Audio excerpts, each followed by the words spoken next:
오늘 저희들에게 주시는 하나님의 말씀은 요한복음 4장 1절로부터 27절까지 말씀인데 본문이 너무 길어서 13절부터 26절까지만 교독하겠습니다. 하나님의 말씀 요한복음 4장 1절로 26절입니다. 봉독은 13절에서 26절까지만 하겠습니다. 함께 찾으신 줄 알고 봉독하겠습니다. 예수께서 대답하여 가라사대 이 물을 먹는 자마다 다시 목마르니와 내가 주는 물을 먹는 자는 영원히 목마르지 아니하리니 나의 주는 물은 그 속에서 영생하도록 솟아나는 샘물이 되리라. 여자가 가로되 주여 이런 물을 내게 주사 목마르지도 않고 또 여기 물길로 오지 않게 하옵소서. 가라사대에 가서 네 남편을 불러오라.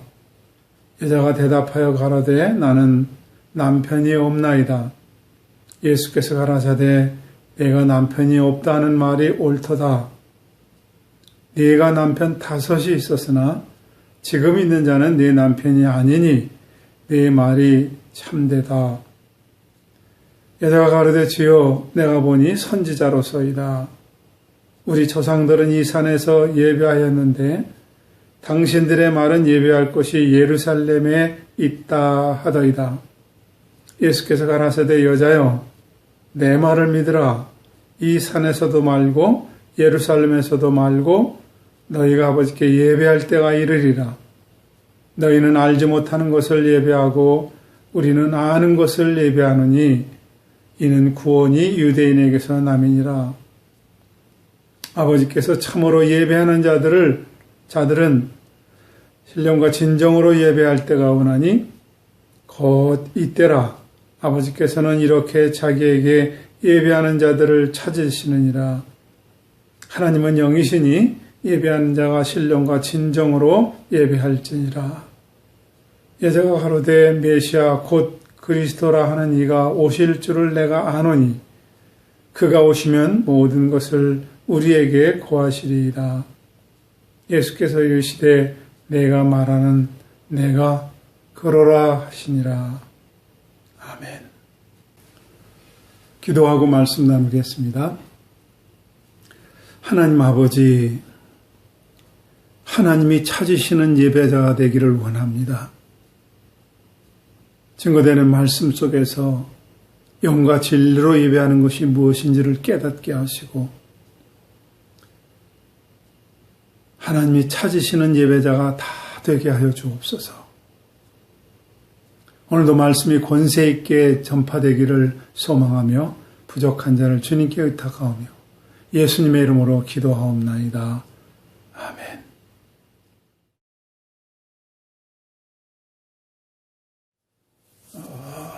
기록으로 보나 성경에서 보나 초대교회 예배는 아주 간단하고 심플하고 아주 명료했습니다. 초대교회는 로마의 압제가 있었기 때문에 예수님을 그리스도로 고백하면은 핍박을 당하거나 순교를 당해야 되는 여건 속에서 말씀이 선포되는 것은 오직 예수님이 우리를 구원하신 그리스도다. 예수님이 하나님의 아들이다. 이렇게 고백하는 것이 주 내용이었습니다.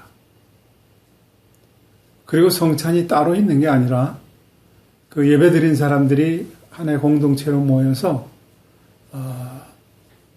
포도주를 한 잔씩 나누고 이것은 주님의 피입니다. 또 빵이나 떡을 떼서 먹으면서 이것은 주님의 몸입니다. 하고 주님의 죽으심을 기억하는 그런 것이 초대교회 예배였습니다. 꼭 예배가 아니더라도 집에서 주스나 물을 마시면서도 주님의 죽으심을 기억하고 어떤 식사를 하더라도 그걸 먹으면서 주님의 살을 주님의 찢기심을, 옆구리에 창 맞으심을 그렇게 기억하는 그런 것이 초대교회 성도들의 그런 예배의 형태였습니다.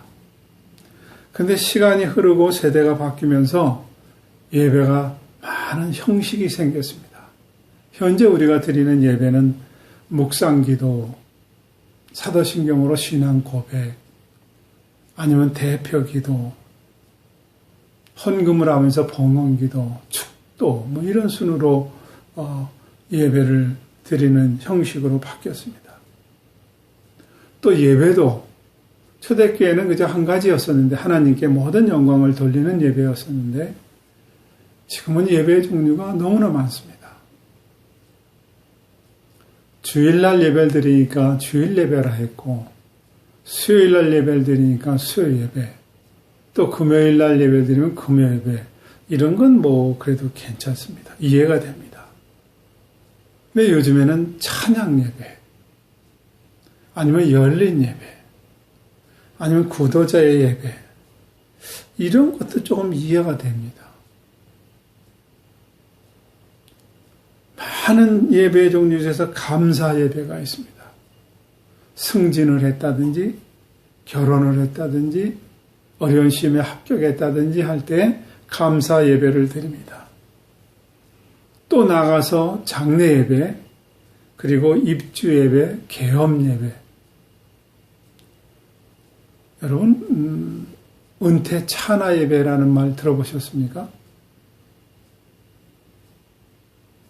저처럼 한 교회를 20년 이상 이렇게 교회를 섬기면 원로 목사라는 칭호를 하면서 은퇴 차나 예배를 드린다든지, 아니면 70살 교단에서 정한 정년을 채우게 되면은 은퇴 차나 예배를 또 드립니다. 또 추모 예배, 추도 예배도 있습니다. 고인이 된 사람들에게 드리는 예배입니다. 이런 많은 예배들이 있는데 과연 하나님이 받으시는 예배가 어떤 것일까 하는 거예요. 추모가 뭡니까, 여러분? 고인된 사람에게 하나님이 베푸신 은혜를 생각하고 드리는 예배를 추모 예배라고 합니다. 추도가 뭡니까? 추도 예배는 천국 간 고인을 생각하면서 슬퍼하고 우는 것의 추모라는 거예요. 이 추모라는 뜻이 그런 얘기거든요. 그래서 추모 예배 순서를 보면 돌아가신 000 성도의 추도 예배를 시작하겠습니다. 이렇게 나옵니다. 예배 내용을 보면 하나님과 아무 상관이 없습니다. 하나님이 은혜를 베풀어 주신 그 은혜를 생각하고 드리는 추모 예배라 할지라도 추모 예배가 아니라 추모 예식이라고 그래 맞습니다. 더군다나 천국 간 고인을 생각하고 왜 웁니까? 왜 슬퍼합니까? 그걸 왜 추모 예배라고 해야 되는지 모르겠습니다. 신학자들은 신학적으로 아주 조심스럽게 이 문제를 접근합니다. 저는 여러분에게 말씀드립니다. 예배는 하나님께 드리는 것만이 예배인 것입니다. 예배가 인간의 중심이 되면은 그것은 예배가 아닙니다. 예배는 주체가 하나님이고 예배는 부르심이 하나님입니다. 그래서 하나님께 드려지는 것만이 예배입니다. 많은 예배를 드리는 중에 오늘 한 사마리아 여인이 예배에 대한 궁금증이 늘 가슴에 품고 있다가 예수님을 만나게 돼서 이 질문을 하는 내용이 오늘 우리가 함께 읽었던 내용입니다.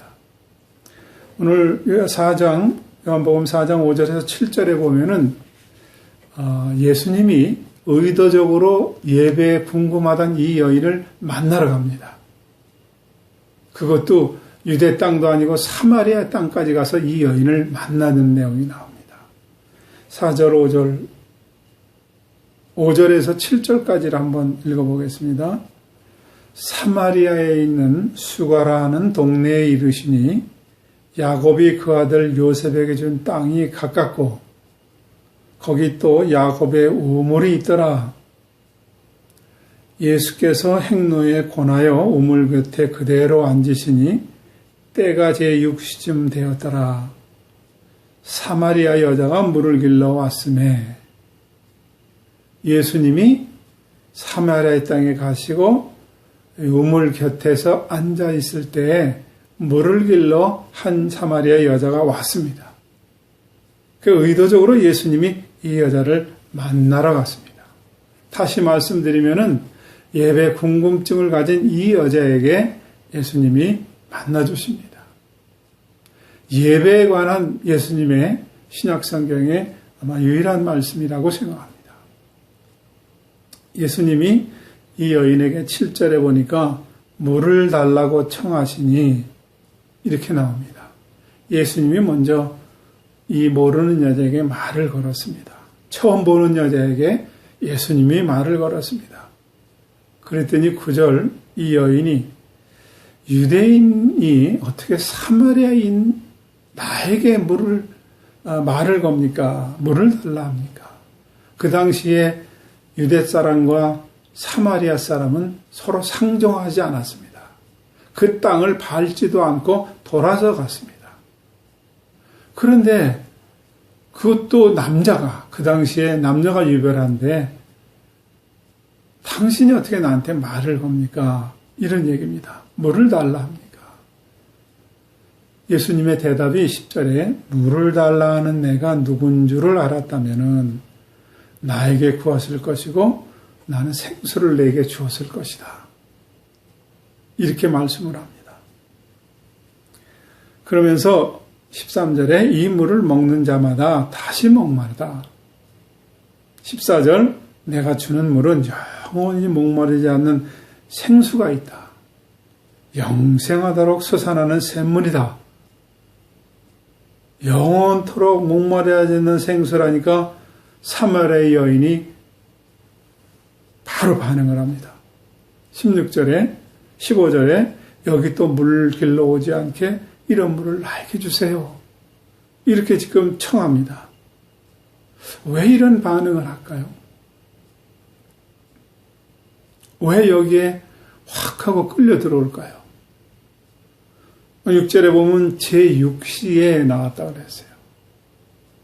우리나라하고 이스라엘하고 시간이 6시간 차이 나는 것처럼 6을 곱 더하면 쉽게 난 시간을, 성경의 시간을 이해할 수 있다고 그랬죠?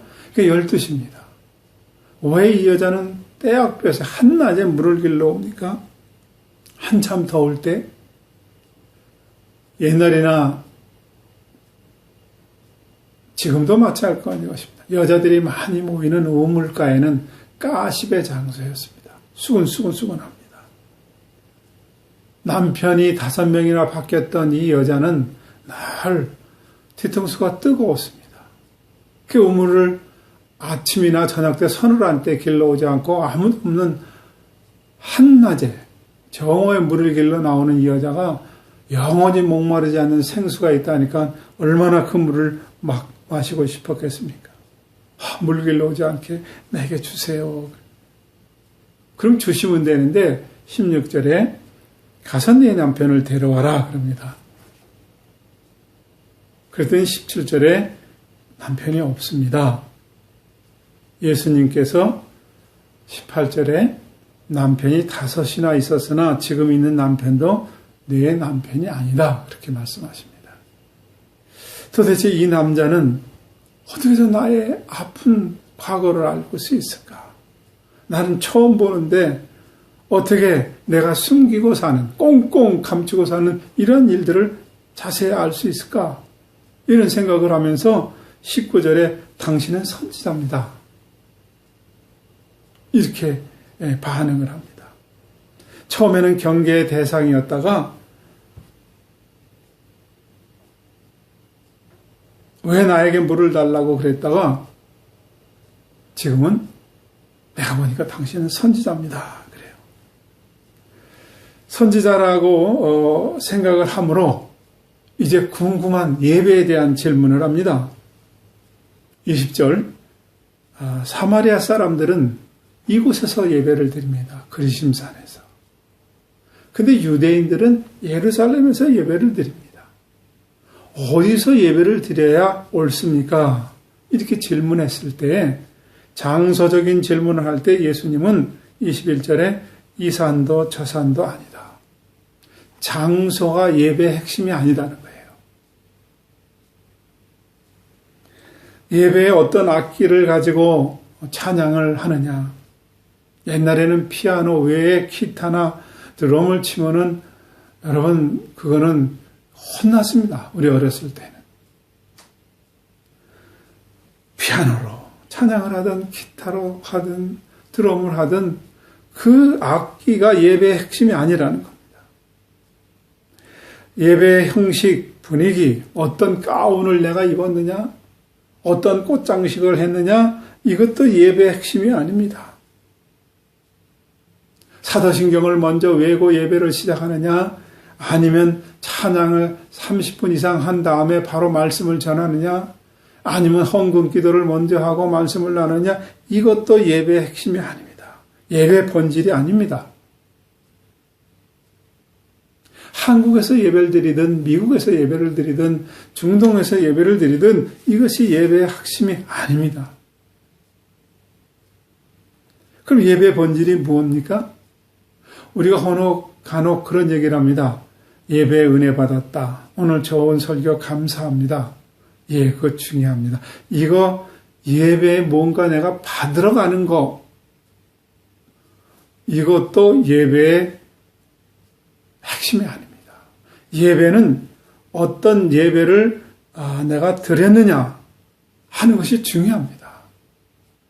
받으러 가는 예배가 아니라 내가 하나님께 나가서 어떤 예배를 하나님 앞에 드리느냐 하는 거예요. 우리가 헌금을 드립니다. 여러분, 교회가 돈이 필요해서 헌금을 내라 그런 얘기가 아닙니다. 우리 인생을 살아가면서 가장 소중한 물질을 내가 정성껏 하나님 앞에 준비해서 드리는 겁니다.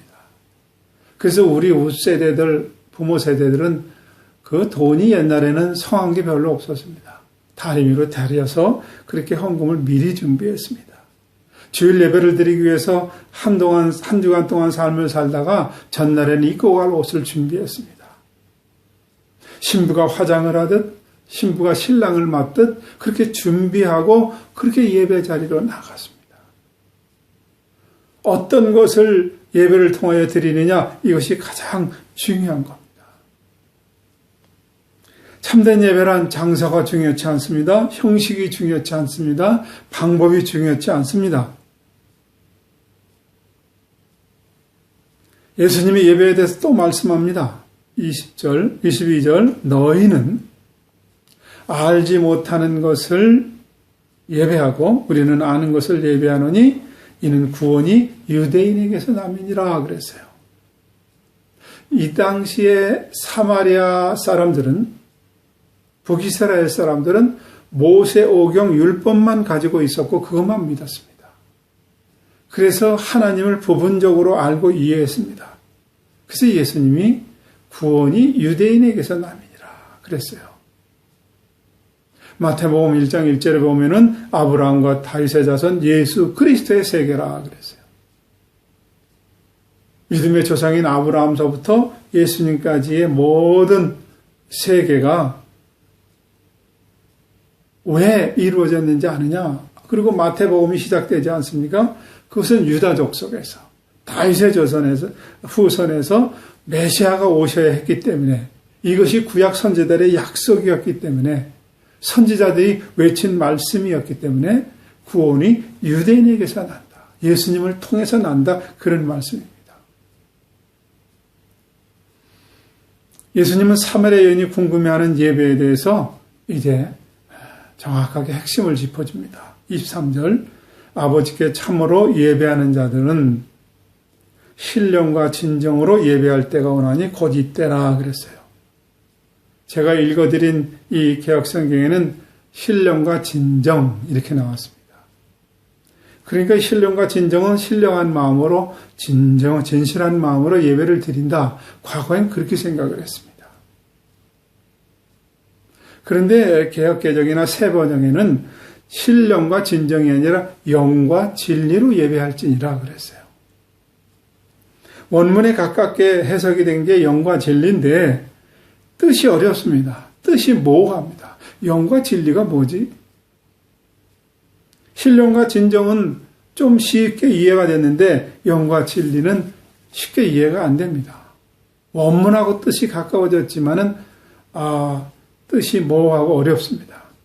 영과 진리로 예배하는 자를 찾으신다는 겁니다. 그럼 영과 진리로 예배하지 않는 예배가 얼마나 많으면은 이렇게 예배하는 자를 하나님이 찾으신다 그랬을까요? 많은 예배들이 있습니다. 감사 예배, 입주 예배, 장례 예배, 추도 예배, 추모 예배, 그 수많은 종류의 예배들이 있는데 이렇게 예배하는 자들을 찾으신다고 그랬어요. 그게 뭐예요?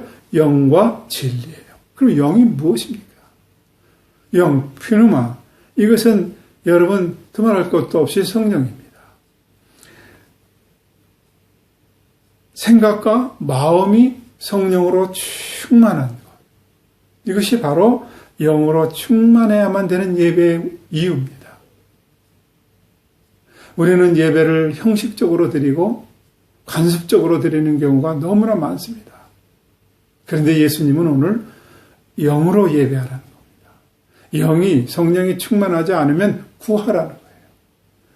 누가복음 11장 13절에 보면은 너희가 악할지라도 좋은 것을 자식에게 줄 줄 알거든 하물며 너희 천부께서 구하는 자에게 성령을 주시지 않겠느냐. 하나님, 내게 충만한 성령으로 예배하게 하옵소서. 기도해서 성령 충만해 한 그런 예배를 하나님이 받으신다는 겁니다. 또 진리란 무엇입니까? 요한복음 14장 6절에 보면은 예수님께서 내가 곧 진리요 생명이니 나로 말미암지 않고는 아버지께로 올 자가 없느니라 그랬어요. 예수님 자신이 진리입니다. 그러니까 다시 말씀드리면 성령으로 충만해야 하나님께 예배를 드려지게 되고 성령이 충만해야 성경 공독을 통해서 하나님이 만나지고 성령 충만해야 설교 말씀을 들으면은 그 말씀이 은혜가 된다는 거예요. 그래서 영과 진리로 예배할지니라 그랬어요. 여기 예배할지니라는 우리 성경엔 이렇게 돼서 잘 이해가 안 되는데 영어 성경에 you must예요. 반드시 그렇게 해야 된다는 거예요. 그렇게 예배하는 자를 하나님이 찾으신다는 거예요. 그럼 우리의 예배가 지금 무엇이 문제입니까? 어느 교회 예배는 영으로 충만해요. 찬양을 하면서 손을 들고 찬양하고 그리고 박수치고 찬양하고 하나님께 영광 올리겠습니다. 박수하고 얼마나 영으로 충만하다고 하고 그렇게 영적인 예배를 드리는지 모르겠습니다. 그런데 진리가 없는 그런 예배가 있을 수 있습니다. 말씀을 전할 때에는 다 딴 생각합니다. 찬양할 때는 땀을 흘리고 찬양하다가 목사가 말씀을 증거할 때는 끄떡끄떡 좋습니다. 희한하게요. 찬양할 때는 아무도 안 좋습니다. 그런데 대표기도 끝나고 목사님 설교 들어가려고 그러면 그때부터 끄떡끄떡 좋아라요.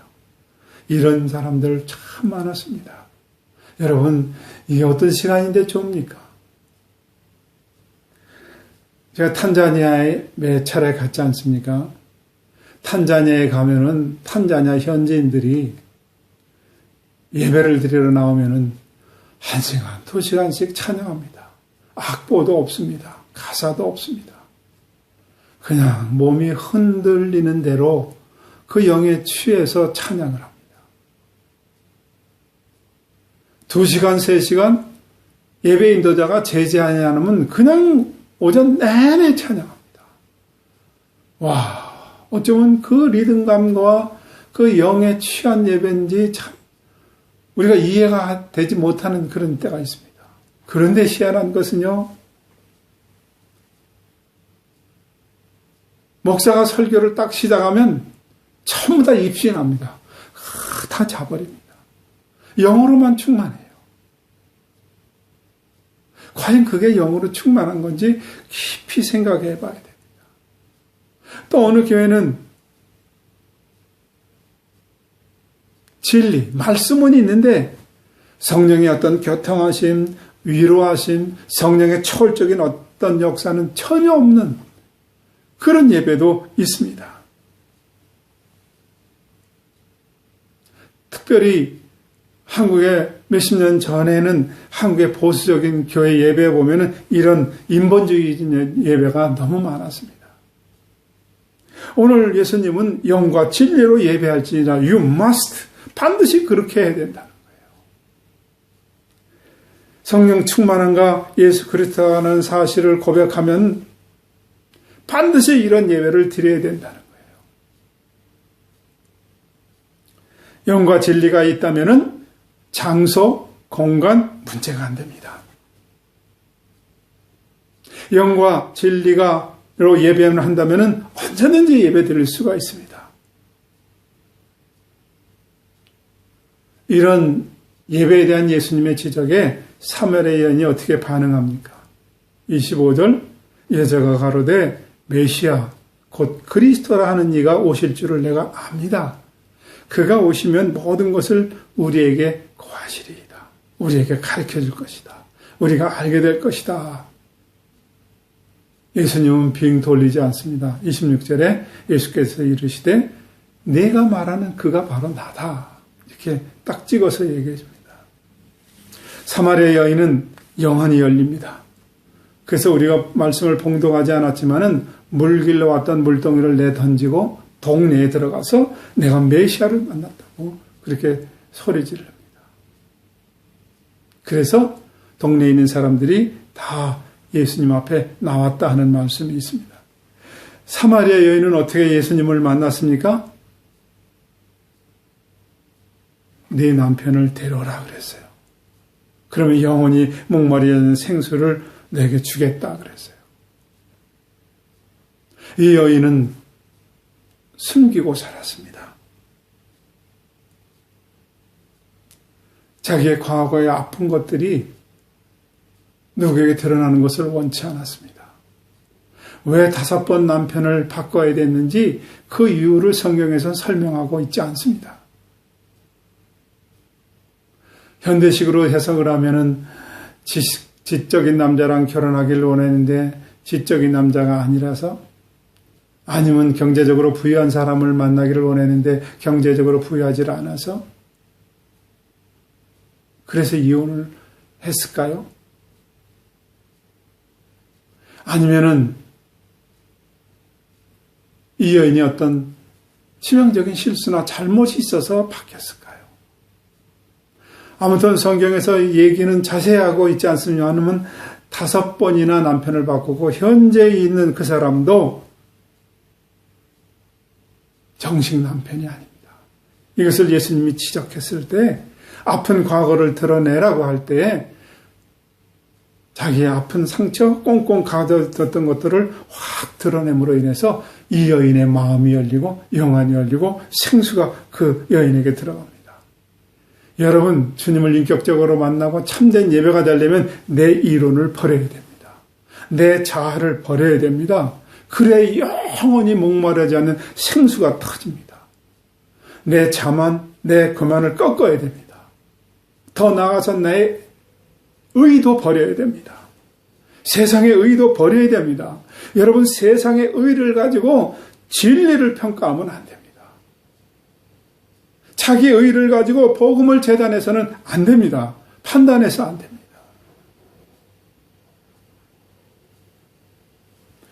예배를 어디서 드려야 되는 참 예배인가 질문에 장소가 아니었습니다. 참 예배는 영과 진리로 예배하는 것입니다.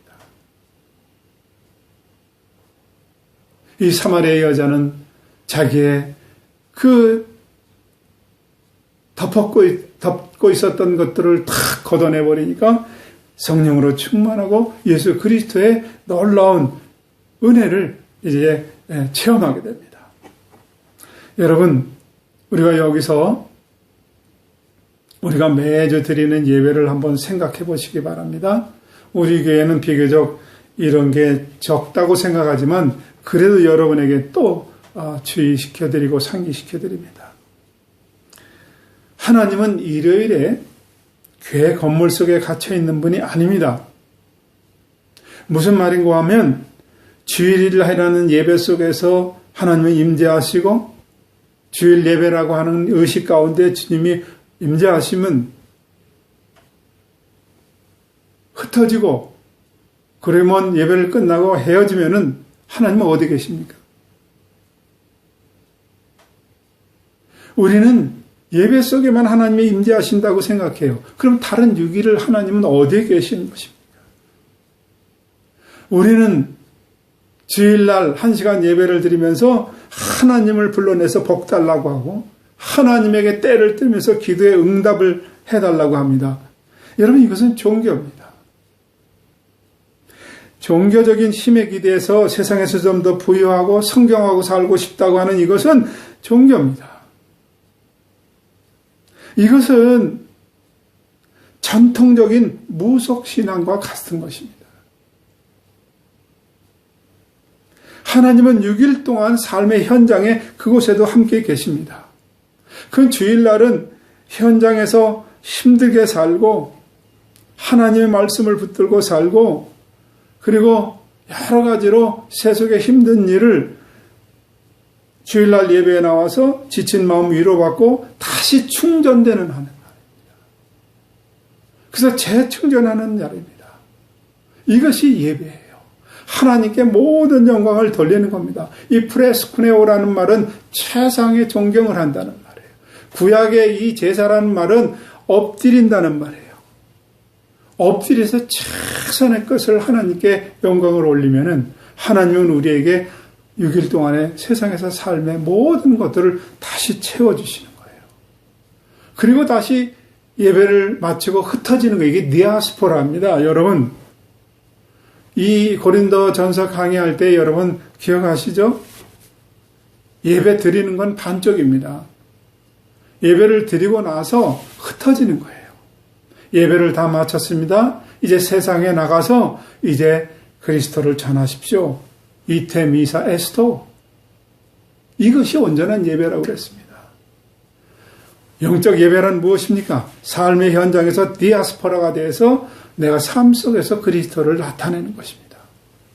이것을 사도 바울은 로마서 12장 1절에 그러므로 형제들아 내가 하나님의 모든 자비하심으로 너희를 권하노니 너희 몸을 하나님이 기뻐하시는 사한 제사로 드려라. 이는 너희가 드릴 영적 예배니라. 하나님은 영이시니 예배하는 자가 영과 진리로 예배하라고 그랬는데 사도 바울은 너희가 드릴 영적 예배는 너희 몸을 산 제사로 드리라는 겁니다. 몸이 산 제물이 되어야 됩니다. 몸이 활동하는 곳에서 내가 산 제물이 되어야 됩니다. 삶 속에 드려지는 예배, 디아스포라가 되어서 드려지는 그 삶, 그것이 모아져서 6일날, 7일날, 주일날 이제 교회에 나오는 겁니다.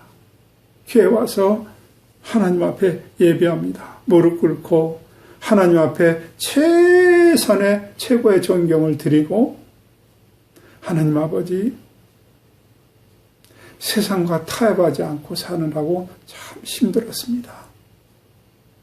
하나님 아버지 더러운 이익을 취하지 않으려고 내가 손해나고 감사하고 살았습니다. 하나님 아버지 이 입으로 내가 범죄할 수 있었고 상대를 욕할 수 있었는데 참느라고 너무 힘들었습니다. 그리고 그 마음을 가지고 와서 주님 앞에 톡 털어놓으면요 하나님이 그런 사람들을 쓸어 안아주십니다. 예배 속에서 임재하는 하나님의 파루시아를 느낍니다. 위로와 기쁨이 충만한 것입니다. 이것이 성령 충만이요. 이것이 영적인 예배라는 것입니다. 그래서 예수님의 영이 우리를 다시 채우고 또 세상으로 나가고 세상에 나가선 진리 예수님을 또 증거하고 삶으로 보여주고 이것이 영적 예배인 것입니다. 단지 1시간 와서 때우는 식의 예배, 그건 예배 아닙니다. 이것은 육적인 예배입니다. 하나님은 영과 진리로 예배하는 이런 사람을 찾으신다고 그랬습니다. 하나님이 찾으시면 끝난 거 아닙니까? 여러분이 이런 예배,